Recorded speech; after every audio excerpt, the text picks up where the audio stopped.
Welcome to Breadcrumbs to Blueprints. I'm Natalie Gardner, and today's special guest, or should I say regular on my show, is the beautiful Judith Collins, world-renowned aura reader. Thank you, Judith, for being on the show with us today. My pleasure, but I don't consider myself beautiful anymore. I'm getting too old. Oh, come on, come on. All right, well, today's topic is on the soul's human quest and design. Yes, yes, Yeah.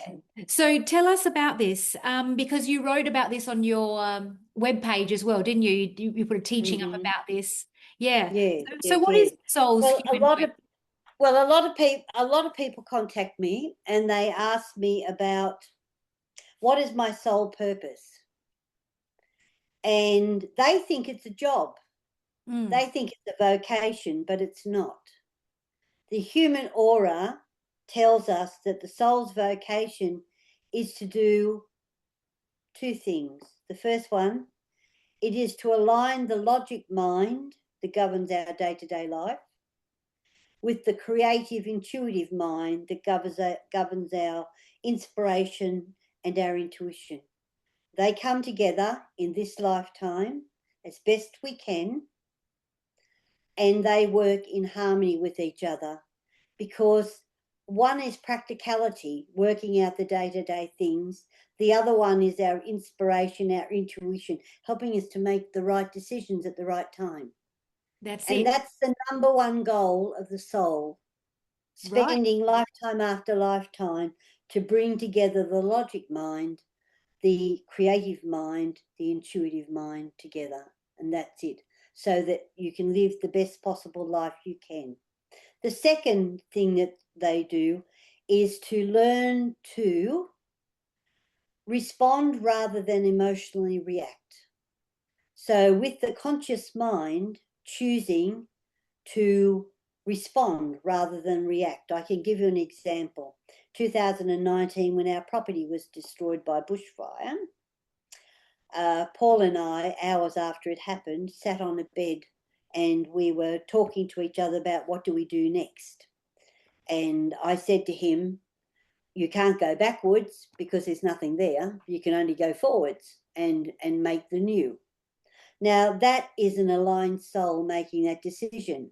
There were no tears, there were no traumas. What have we lost? How are we going to cope? There was none of that.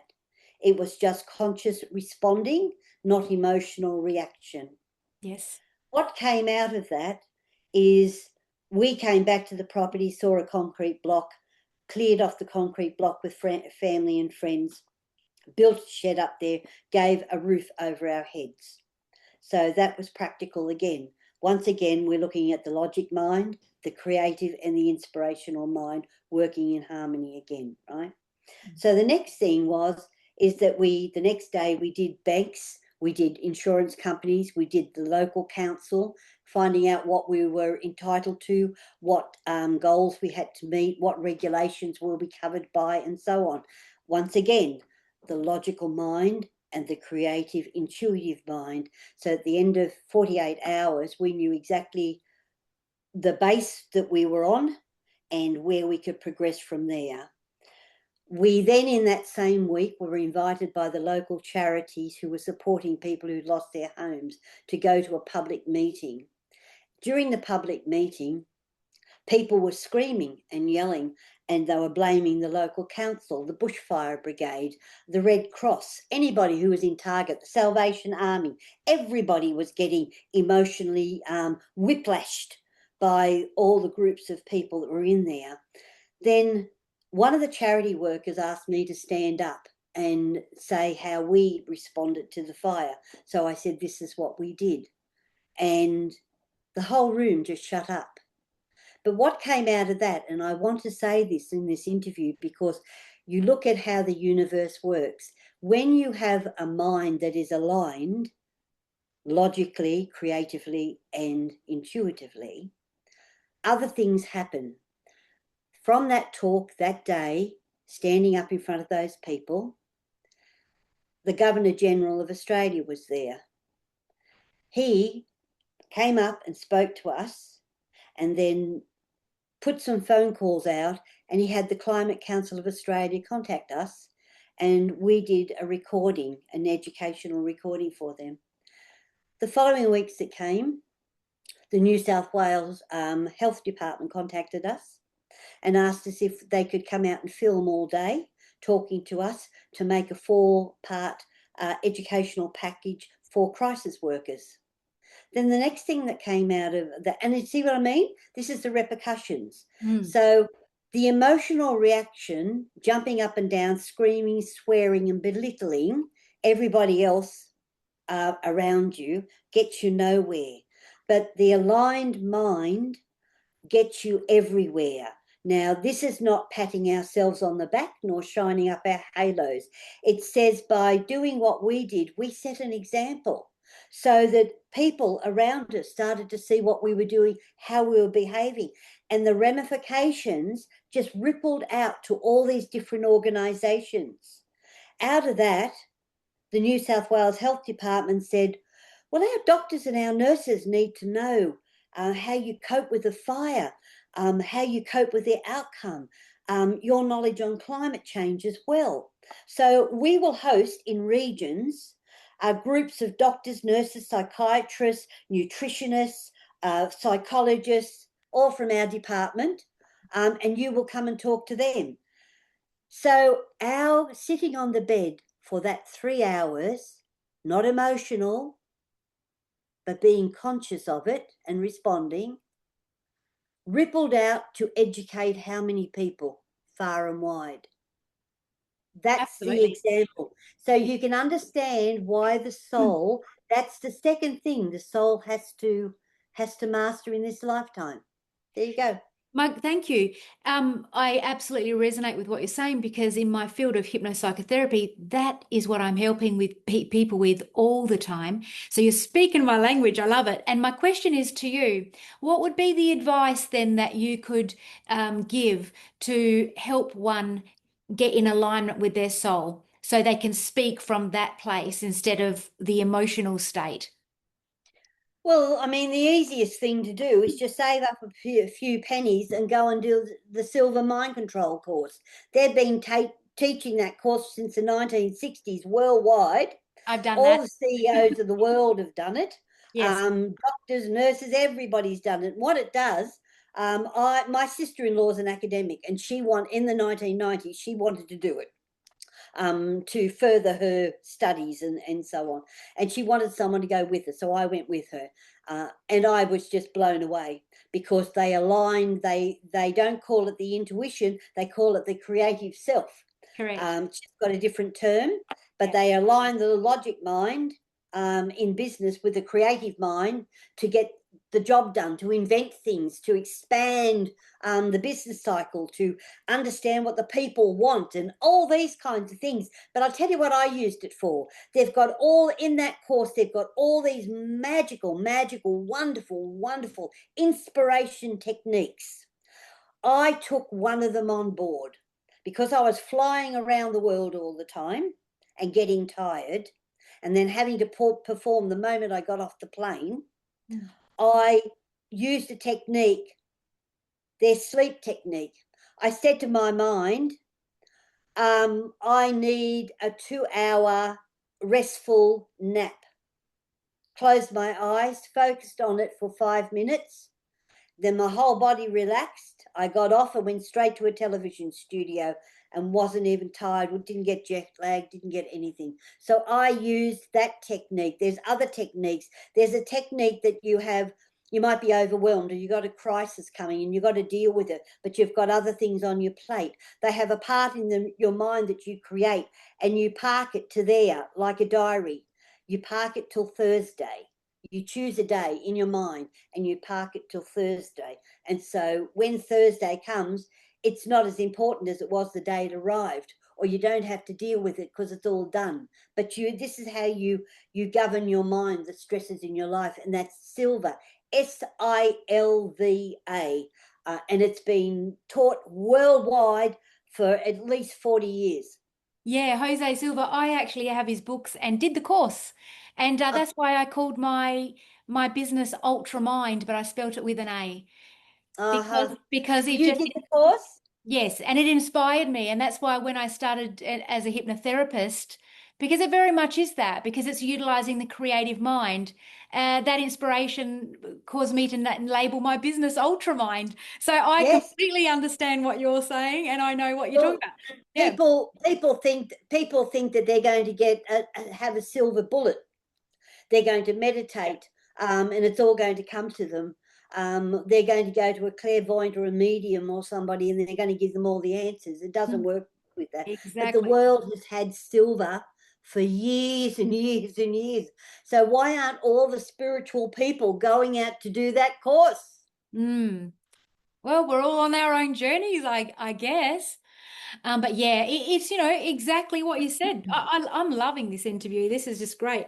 All right. So, what else can you share with us on that topic? I've lost my train of thought now with my questions. I've all got. That's all right, because they're the two major things that souls need to be mastering, right? Oh, There is yeah. a third one. There Yes. is a third one, but it sits in the back of all of that, and that is to master relationships. Mm-hmm. And relationships mastering doesn't mean to say you're stuck with a horrible person for the rest of your life, because that's your job to master it. Mastering means that you must be involved with community. You must have people around you. You give to people, but people give you as much back. If you're the giving person and people don't give back, you haven't mastered that relationship. And Yes. so you need to have the balance in all relationships. That's husband and wives, that's mothers and children. Like, if a mother is doing everything for her children and they can't do anything for themselves without their mother having done it for them, that hasn't mastered that relationship. But the mother can rear her children, and all of a sudden her daughter can iron her clothes, her daughter can sew her own clothes. Her son can sew a button on his shirt if it comes off.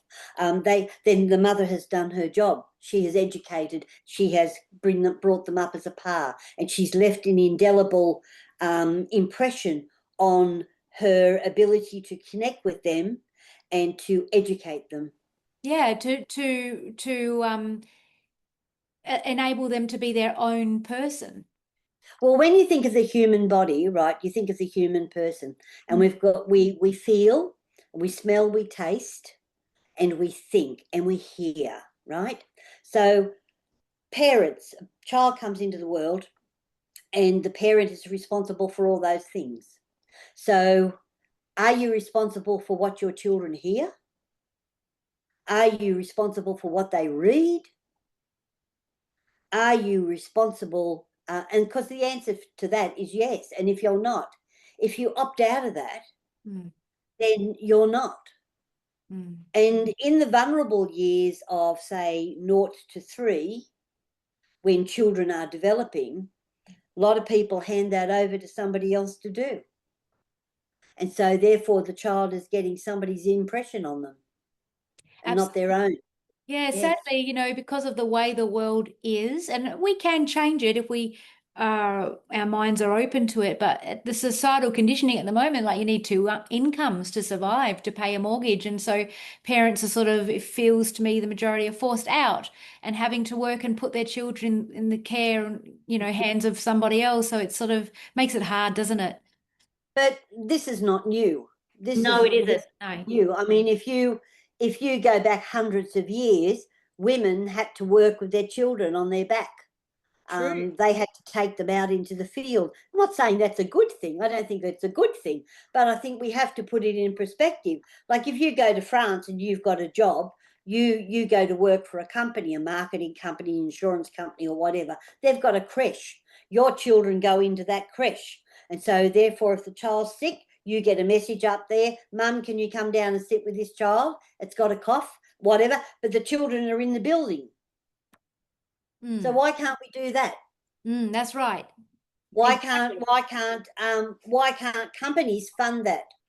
Why can't we have a basement or a somewhere with a lovely playground for children, somewhere where they can have a nap and all those kinds of things, or after school minding service or whatever? Why can't the companies run it? Yeah, So this could be. why are parents forced to separate from their children? If I give you an example right now, what's happening in the world right this very minute in 2026, parents in country regions of China are forced to go and work in the cities because they've got no income. So the children are left behind. That's children of all ages. So you can have a 6-month-old baby, 3-year-old, a 10-year-old, a 15-year-old. They're all left behind. Mum and dad go to the city. When mum and dad go to the city, they're paying for their accommodation and their food, and it takes them 2 to 3 years to save up the train fare to go back and see their children. So when they go back to see their children, if they've left the child at 1 year old and they go back 3 years later, the child doesn't know them. And they've got to build a relationship. Then they can only stay 24 hours because their job is 6 days a week. So they go back to work. They don't see them for another 3 years. So Save the Children Fund, a big international organisation, says that we're going to have millions and millions of dysfunctional adults in the world because of China. Yeah. Well, there's that saying, it is what it is, but do you know what? That's not true. It is what you accept. So Yes. people, and so really we're here. So in Lincoln, connecting this interview together, in order to be able to not become emotional, to be able to use that creative part of our mind, our subconscious, our unconscious mind, collaborating together as a unified whole person, listening to the soul part of us. Really, that's our journey of self-actualization, isn't it? To be able to feel everything, but be able to stand in your power peacefully, be able to pause and think and make a decision without having the emotion pull us like puppets. Well, when you align the conscious mind, the logic mind, with the creative mind and the intuitive mind, you align that all together. All of a sudden, you are drawn on skills that you have mastered in previous lifetimes. So it could be small business skills, it could be healing skills, it could be creative skills in architecture. But those skills come forward because now you're working on the practical basis. How do I earn an income? How do I manage my income? How do I make a living? How do I pay for my bills? But the creative one saying, well, this is what you can do. This will bring you in plenty of money. And so the two working together is more important for anybody to be working on, simply because they will get an easier life. There you go. Great advice. And looking at the aura, the color, when somebody is in harmony and living that way, most of the time, or if it's a scale leaning towards that. Or anyway, is there a color that represents that in the aura? Yes. Lilac. Lilac. Beautiful, beautiful, beautiful color Lilac. too. Okay. Sometimes you have lilac and mauve together. I see, because they are all different and they give different messages. So what would mauve mean? Mauve is spiritual balance. Yeah, The spiritual. colour of spiritual balance. It's a Yeah. rare thing to see. It's a rare thing to see. Yeah. I see it in little tiny bits of things that people are working on, but to see them in total spiritual balance. I have when I was in Ireland many years ago, I met a Tibetan monk. I had lunch with him, and he had it. He had it. Wow. And that was the first time I'd ever seen it in full bloom. Yeah, I just feel like He didn't have a mortgage. He didn't have a mortgage. He didn't have children. He didn't have to go to work from 9 till 5. Do you know what I mean? different There's all these circumstances. things that get in the way. I don't want people to think for 1 minute that you don't fall off the wagon, because we all do. You Absolutely. look at, you've got to just keep putting yourself back on it all the time. Yes. Yeah. Advice to people listening to this, because this is a smaller container of an interview today, 30 minutes or so. For a person, we are eternal beings, and this life, if we imagine our eternalness as one long line that never ends, and this Yes. life that we're having right now is a dot on that Yes. eternal timeline. Yes. It's sort of nice to know that we don't have to complete mission. We're not failing. We just sometimes just being, No. being and That's right. learning is, yeah. Would That's you right. agree with that? I would totally agree with that. Right. And just because you look at yourself and you think, "Oh, I've never done anything with my life," who cares? It's who you are that matters, not what you've done. but Correct. who you are. I love And this. if you've got the next door neighbours that like you and the people across the street like you, and you get on with everybody at work, and you've got good family connections, my God, you're a good person to know, and that's worth everything. Absolutely. It's the legacy we leave behind, is the impressions we leave in other people's minds. It's not, there's not a hearse at a trailer at the back of the hearse. You know what I mean? It's not all No, about no, materialistic things. It's about how we make no. people feel. It's about Yeah, connection. Yeah. I was so yeah. glad we spoke about this, because a lot of my clients, when I impart that little bit of knowledge, and I have it on a piece of paper that I draw, they're like, you know what? That makes me feel calmer. That makes me Yeah. feel better, like I'm not on this race to achieve and I feel like I'm failing. They're like, Mm, I actually feel better just hearing that. So mhm, that's why I thought it'd be a nice way to to round this all up. mm, So mm. just being conscious is enough. Just being conscious is enough. Being conscious, being kind to yourself, number one. Number one. Number two, being kind to the world around you. And that means don't drop a paper on the pavement. Don't throw plastic in the bush. It also means being kind to somebody who needs help and helping them. Donating to charities. All of those are measures of kindness. Mm, If you stop for one moment, somebody knocks on your door and says, "Will you give to the animal wildlife fund?" and you close the door in their face, that doesn't help your aura. That's a negative thing. mm, Even if you just open the door and you say, "Look, I don't have much money, but all I can give you is 20 cents." 20 cents is given from the heart. And so therefore you get grace. Souls, and grace is the color of the palest pearly color green.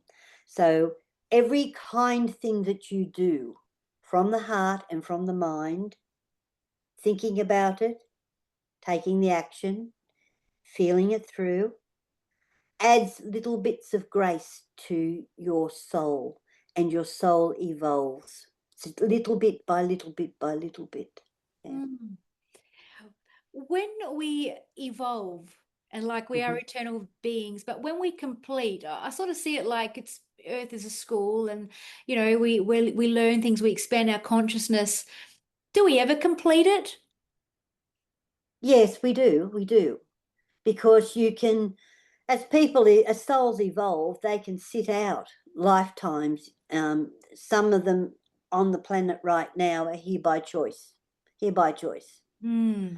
I'm doing auras and finding awakened souls who are overshadowed by the atrocities of life, whether it be bankruptcy, or whether it be being injured in a motorcycle accident, something like that.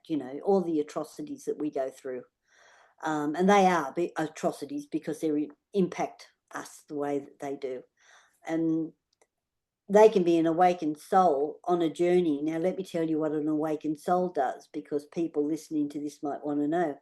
Awakened souls are here in this time so that they can be involved in community, bring community to them, and by their own personal standard of living, of the goodness of living, people respect them, people honor them, people follow them, and they influence people indirectly or directly to live that life, Hmm.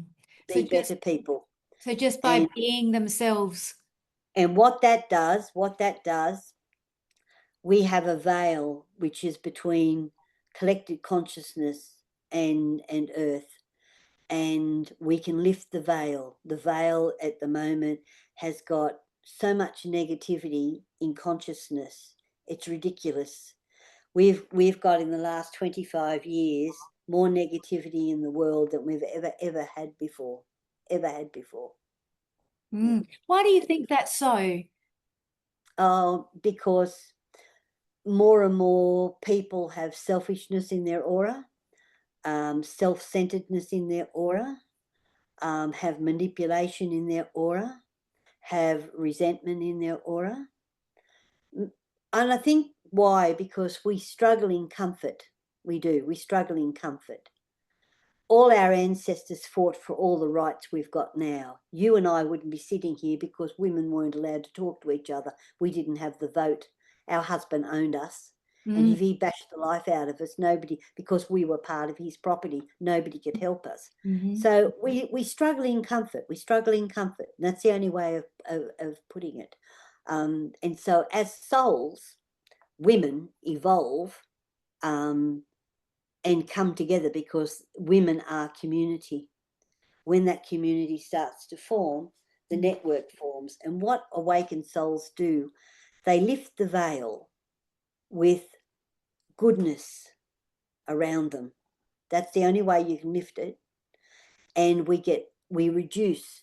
If we can reduce 3 people of their negativity in the work that you do, you've lifted the veil. So the world is not locked into karma. Yeah. Yes. Great. Thank you. Yeah. Inspires me to keep going. Mm. Can I ask now? We probably have maybe 5 minutes left. I'm not sure exactly what time we started, but maybe can we end it on forgiveness? What the true meaning of forgiveness is, because this may, I'm thinking, may help to take a burden off of because people think I have to forgive somebody that did something bad to me or a situation that was bad. And, All right. what is it exactly? There's 2 words. 2 words. You can hyphenate them if you want. 2 words. One is you forget it. That's it. And the other one is you move on. That's it. And you get that when you align the logic mind, the creative and the intuitive. You get that naturally. You might go into a shop and somebody is rude to you. They push in front of you. You're rude to you. Somebody who is emotionally spent will turn around and say, what do you think you're doing? What? Somebody who's not will stand back, let the person go forward and say, well, it wasn't meant to be my turn, was it? I'll go next. That's the difference. Yeah. Okay. And so taking the emotion out of it, because correct. emotion, when it's like in that field, think of all the horrible words that are attached to it. Anger, stress, violence. Think of all the words that are attached to that behavior. But if you don't act, what's attached to it?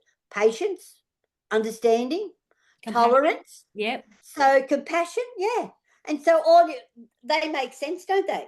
They absolutely do. So you work on that.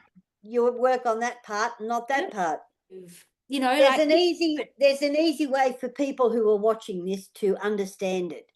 When something happens to you and you feel you're going to react, right? You're not going to respond, you react. Take a breath and go, yeah, and then think it through.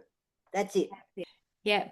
Yeah, fantastic. Well, thank you so much for your time today, Judith. I think we've come to the end of the interview. Hasn't it gone quick again? Yes, well, it always does. It always does. Well, I'd love to do another one with you if you're available. I know you're a very busy woman. You've got so many interviews on this week. Amazing. Doing great things, helping a lot of people. Well, thank you again. Thanks for your time. That's all right. Yes, thank everybody for watching. Please, if you like this, please like it. Please subscribe. It helps the algorithms. I'd like this channel to move a bit further forward, a bit quicker. We're getting there, but ever so slowly. But hey, patience is a virtue, so it's all good. Whoever's meant to watch this will be watching it. That's how I see it. Yes. All right. Well, bye for now. Thank you. Bye-bye. Bye.